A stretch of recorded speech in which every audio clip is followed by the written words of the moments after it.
Hey guys, big hello to everyone. We've already kicked off the feeder season this year, and in one of the videos you left me a comment like this. Seryoga, tell us how you make such a good crisp cast with the feeder. Friends, this comment got a lot of likes and people supported the commenter and also asked me to explain. So in this video we won't be fishing. I'll tell you about the feeder casts I make, under what conditions, with what rods, and how to approach all of this. That's why we won't have any fish in this video. I will tell you what kind of feeder casts I make, in what conditions, with what rods, and how in general, what to eat it all with. I hope you find it interesting and take a look, especially for beginners.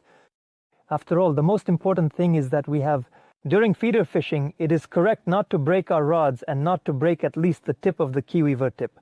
Yes, and of course to deliver as accurately as possible the bait, and bait to our fishing point, which we have chosen. Today, I'll divide the casting options into several categories. The first category is for the beginner, that is when you first came to fish, or you have not been fishing for as long as you do. I'm sure many of you have cast just like this. Now I'll show you how it works.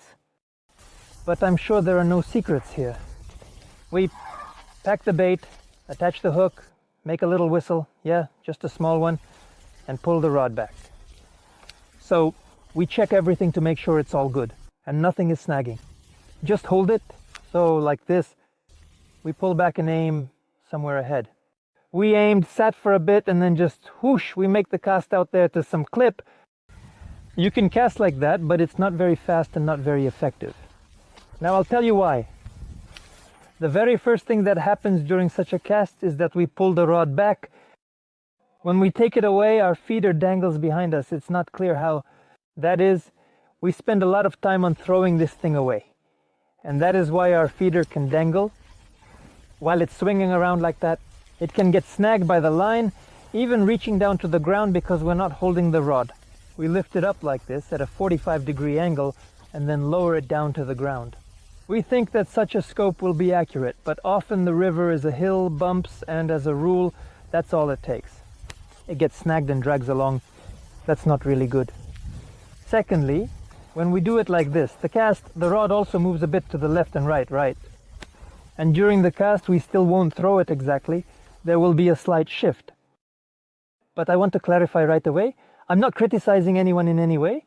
I was a beginner myself and cast exactly like that, and I got snagged and broke off. There are no right or wrong casts in fishing, guys. Everything is absolutely an amateur's matter. If you like to fish like this, fish. No. Do something differently, in your own way.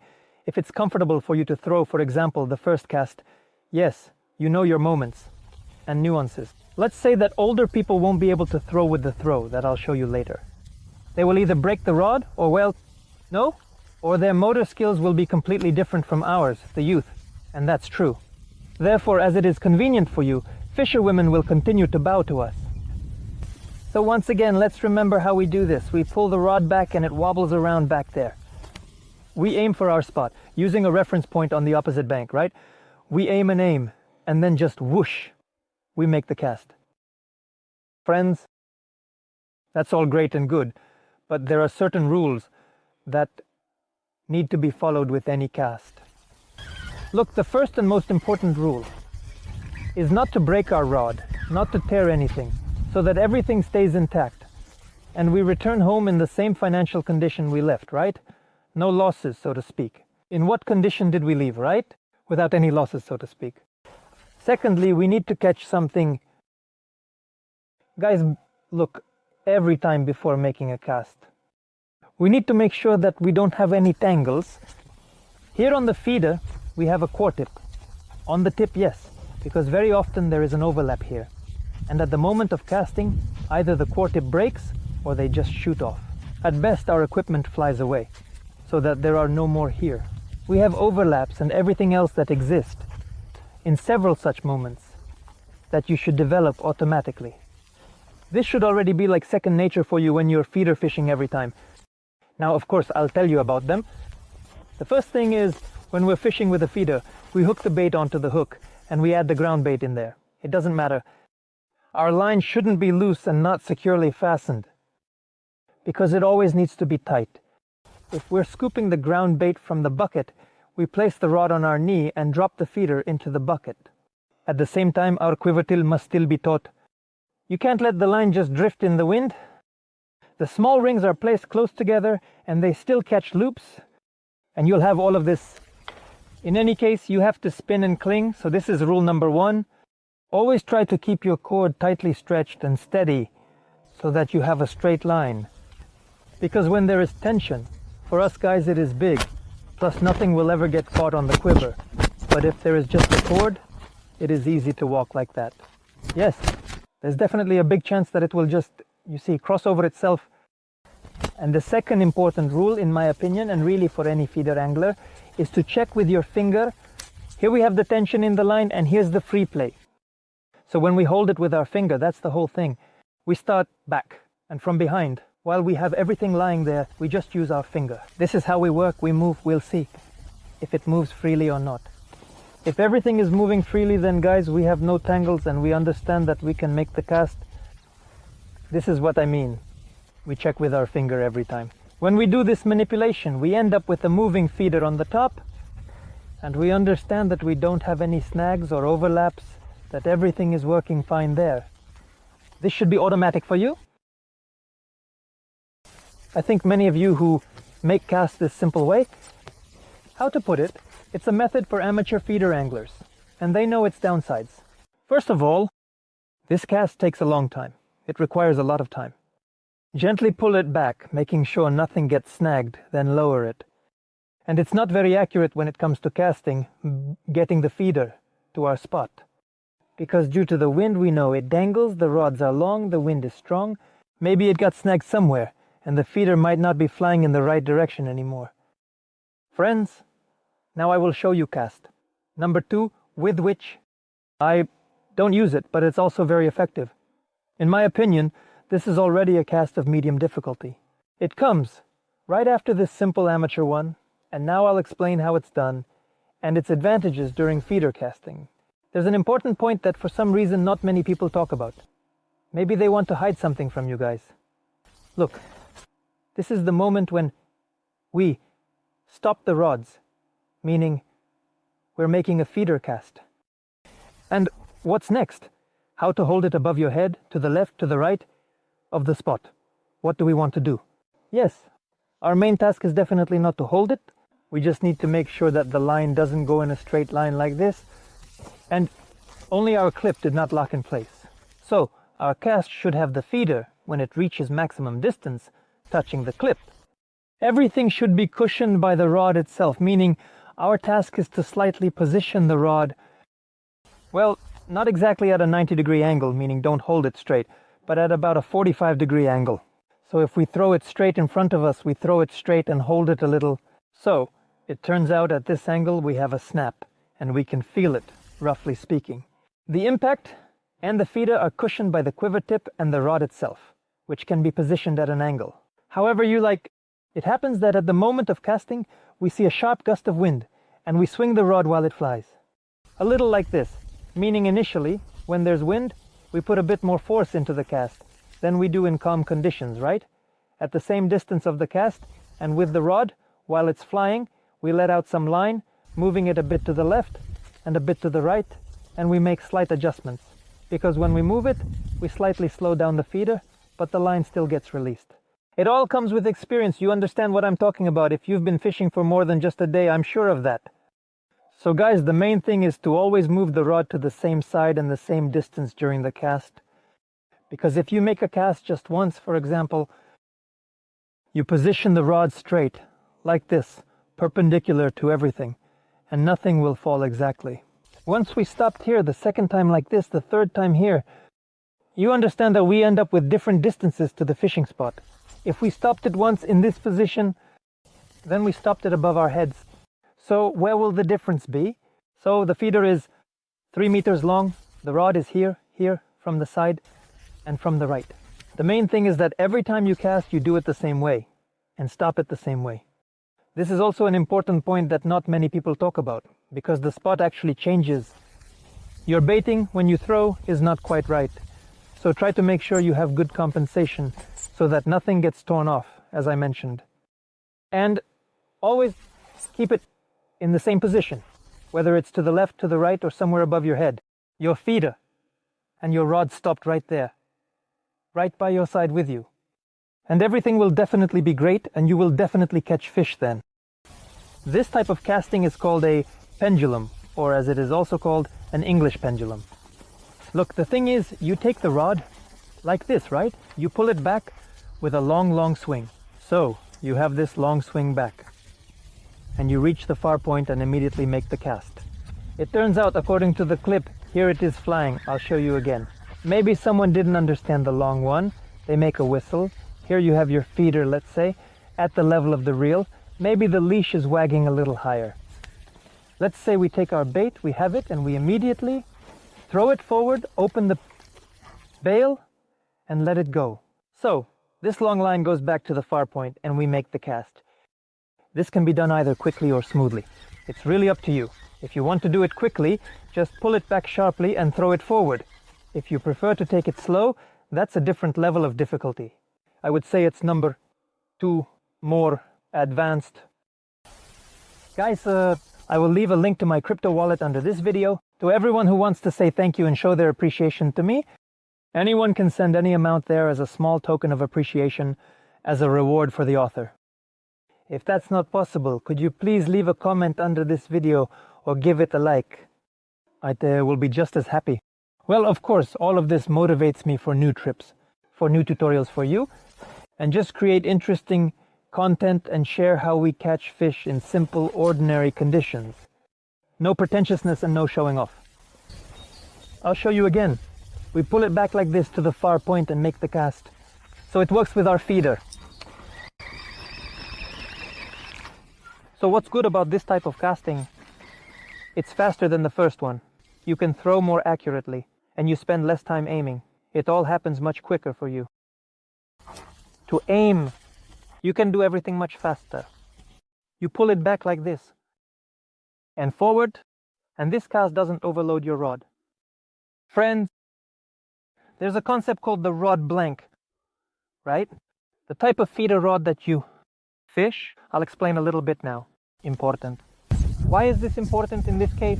Let's say, with a medium class rod, some types of casts, super fast ones, that I will show you next. We won't be able to do it because they will sag our rod too much. And because it's soft and all that, you won't be able to make this cast well, right? It's not very convenient to cast with a stiffer rod. Here, it's not very convenient to cast with a stiffer rod. This is some kind of heavy, hard heavy, which is also meant for very long casts, but it's not the best option, so to speak. That's why if you're fishing at long distances, some types of casts will just be useless for you guys. You'll be casting, standing strong, like a carp angler to throw the feeder out there. Yes, and if you're fishing at different distances, medium ones, for example, up to 40 meters, up to 50 meters. Yes, that's also very important. And it's also very important to know the direction of the wind, how it's blowing and where it's blowing. Right now, the wind is blowing head on, straight in my face. And this contributes to feeder fishing. In this case, I know that at the moment of the cast, my leader will just go back. That's how it will fly. Everything will be straightened out and nothing will touch anywhere. But sometimes there's wind, and a side wind can make the pendulum cast, as I showed you, not always effective, because the leader can be blown away, just like towards you. It can also be blown back in the opposite direction. That's right, and this determines the direction in which you choose to swing the pendulum. Either you need to make a pendulum cast in this direction, in which case the wind will blow the leader right towards you. And there's a high chance of getting snagged, yes. And look at where the bushes are located, where the branches are, where the reeds are, or in the other direction, but usually it's convenient for one person to work to cast the pendulum in that other direction, right? And it's convenient for the second person.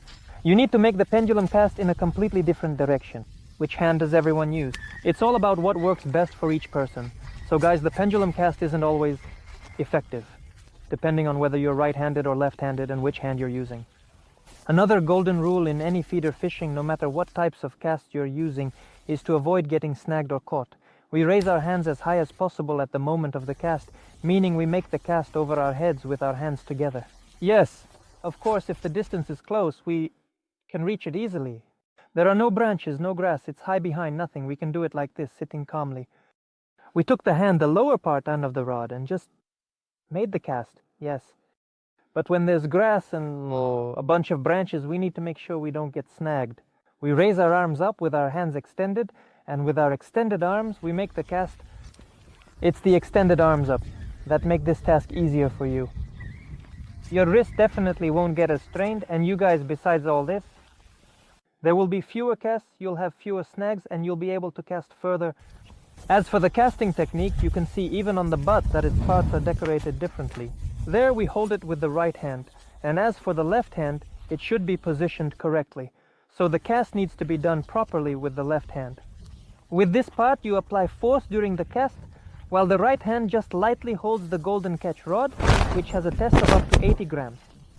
Bionic Feeder B. Well, and as usual, the link to all the gear is in the description below this video.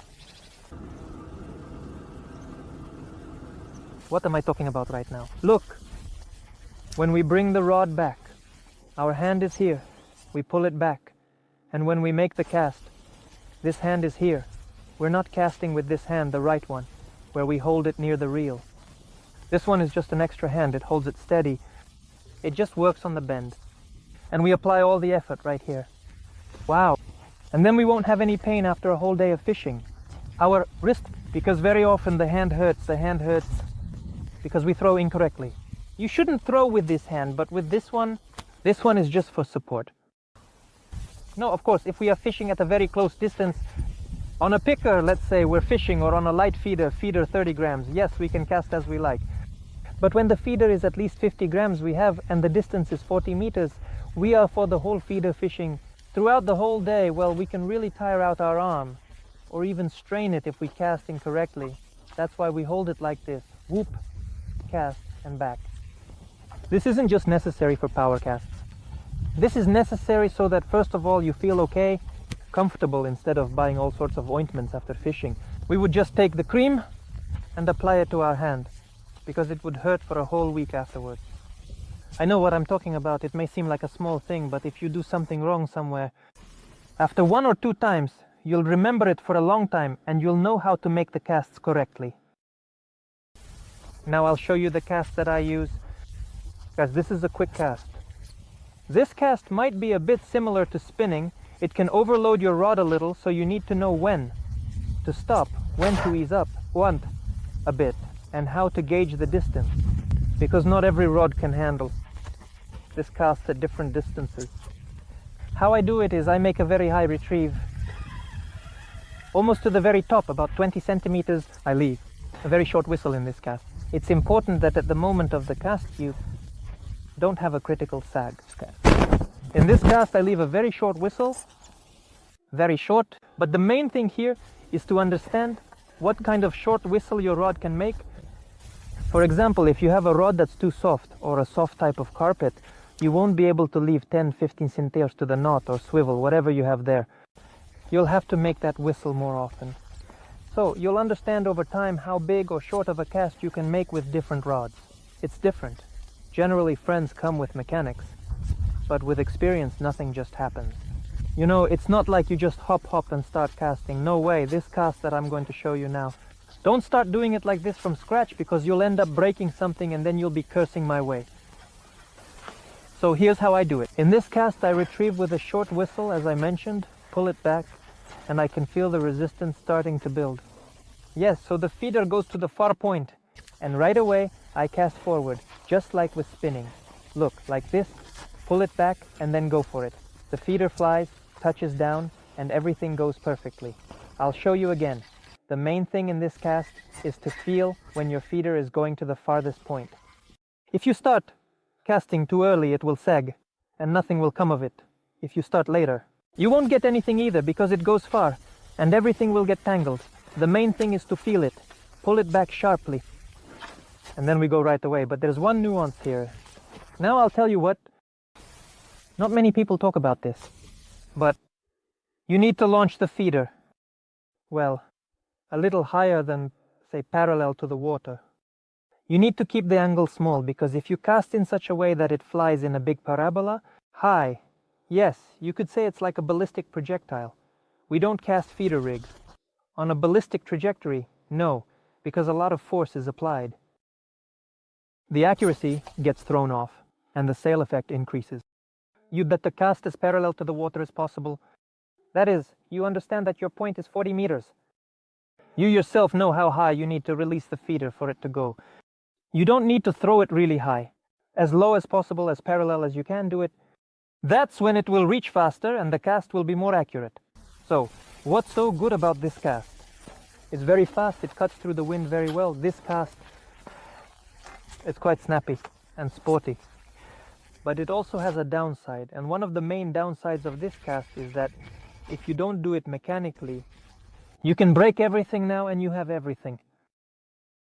It will break, get tangled, and something will go wrong because a lot of effort is applied at the beginning. And if there is a moment somewhere, your quiver tip will immediately break or the feeder will fly off far away. But we know to prevent this from happening, we just check the quartet every time. Just before casting, we hold it like this. And that's it, guys. When you're reeling in, don't do it like this with the rod in the air. It's wrong to do it while hanging, when you're winding the reel, but when you hold everything with your elbow, when you hold it with your elbow. Your wrist won't hurt either, and your rod will be supported, so don't hold it like that. Like this, you don't just hold it in the air, you pop it and rest it in your hand. So what's the difference between this fast, snappy cast and the pendulum cast when we use a long swing? First of all, it's the speed. The pendulum, we do it very smoothly. We cast it back, then we make the cast. Secondly, with such a short swing, it's unlikely that you'll get snagged on anything, my friends. Even with a long leader, you have little chance of getting snagged at the bottom for some grass or a branch because your hook, the bait, is positioned as high as possible. Plus, when you make a fast, snappy cast, just raise your hands up, everything will be great. And the wind, most importantly, won't bother you. If the wind is strong, as I said, yes, our leader doesn't get tangled during this cast. You can make this snappy cast in any direction you need. Just pull it back and throw it. This cast also doesn't require you to lower the rod to a far down position. You don't need to do that. It happens pretty quickly. The main thing is not to overload it so you don't break anything. If you overload it too much, the rod can also crack. It's precisely at the moment, when you pull it back, right at the moment of your forward jerk, that there's an important point in all casts. Now I'll try to show you like this with my fingers. Right now we have tension. Yes, it's very important that when we cast, it doesn't get lost, meaning we pull it back like this. We shouldn't have any slack. Some kind of release. We should always have this kind of tension. Oops, there, back, there, back. If you create this tension too early, your feeder will jerk around chaotically, and there's a high chance that something will get tangled up. And when you go from edge to edge, you see, like this, you can practice and nothing will get tangled up anywhere. Get tangled, break off, everything should, fly smoothly. All right, there, here. So you feel it while it's pulled back and then forward. Don't launch it too early. No, you pull it back, feel it, pause. At some point, the feeder starts to hover, and when it starts to hover like this back, you immediately move the rod forward and everything just flies away. Everything will work out. It hovers right here at this point and you make the cast there. Hovering, forward, hovering, forward. I understand that in words, all of this might seem quite simple and smart. Yes? But I really ask you guys, don't break it. During this cast, neither the rod nor your nerves. And you won't curse at me, so to speak, with various dirty words. But I'm used to casting like this. At first I was really scared that I wouldn't be able to do it. Well, then I took a feeder that I didn't mind risking as much and I tried it out. Everything worked out for me, everything was great. The only downside to this cast is the heavy feeders. It's bad to cast like that, we understand. Yes, we can overload it suddenly, something might crack, break off, fly away, and there's a lot of strain on the hands after all, it puts more pressure on you. When you do everything so sharply casting, imagine it like it's on your back. You only slap with very, very heavy baits, like really big ones. So that's how it is. But overall, I really like this cast and I use it every time I go fishing. So let's quickly go over all the casts again. Look, here's the casting technique. The very first thing is the whistle that we make. When there's a long whistle, it's not always convenient, depending on where we're fishing, how much reeds or grass there is, and how tall it is. Right now it's spring and there's almost no grass. Just something from last year has stayed with us. And when summer comes, all of this will grow, and making a long whistle will be inconvenient. Because you also need to consider the length of your leader, different side, with a long whistle here. Throwing either here for a left-handed or right-handed person isn't always convenient, plus the wind, as I mentioned, where it's blowing, how your leader will fly out and get caught on your tackle. On the tackle, on the bucket, on everything else short overhangs here, of course, will save you less time to deliver there. Your bait. The wind hardly interferes. You, and I will spend, so to speak, less energy on this. Don't aim, nothing, you just reeled it in, hopped threw it in and went back there straight away to work. So guys, you work for yourself, a simple rule, so to speak, as you like, fast, slow. A sharp cast or a pendulum cast, just pull it back like this, do it however feels comfortable. There's also a very good cast. Now let me tell you about it. It's also a pendulum cast, but quite fast. You could say it's semi-sporty. Let's imagine that right now we're putting on bait. Let's imagine that we are now... Are we baiting it up? Let's say here we put something and we hold it like this. We have the bait here on the hook and we need to work quickly ourselves. You may know that we have a reel here right away. There is a reel when we take while we throw, our reel feeder flies forward. We open it, at that moment we pull it back sharply and immediately make the cast. Can you imagine how fast it is? Our pendulum cast isn't just something we've thought through. But we all hooked it up, checked it 10 times whether it got caught or not, right? And we do this automatically and very quickly. That's how athletes work. You really don't need it at all because you'll just break something and you don't need that. So we cast, at that moment we open it and make the throw. It's also important to always have tension so nothing gets tangled up anywhere. It didn't get tangled up at the top. Some even managed to do it like this, check in the moment and then immediately cast. But you need to train yourself to the point where it becomes automatic, so you hit the target precisely every time. The most important thing in feeder fishing, friends, is to hit your target as accurately as possible. The more accurately you hit your spot, your place for fishing, the better your catch will be. Feeding spot, there's no spread. We cast here, then 3 meters out. In 4, no. That's all the advantages of the feeder and its rods, of feeder fishing in general. You can fish from one spot and deliver bait however you like. Well, basically, that's everything I wanted to tell you today about feeder casts. The only thing I haven't mentioned yet is about the spool. So always wind it up properly on the reel. Right up to the very top, right up to the very edge, right here. It turns out to be right up to the edge of the cord. Why is that? Because guys, if you don't wind up to the very edge, but somewhere on the edge, you'll do this. It may happen that at a certain point, large loops will appear. This is one thing for you. And secondly, the cord will come out more. You will have to spend money on casting, and the cord will rub more, because the contact of the cord with the metal will be much greater. It's better for you if it's wound tightly to the very top, to the very edge, like I have it. That's it.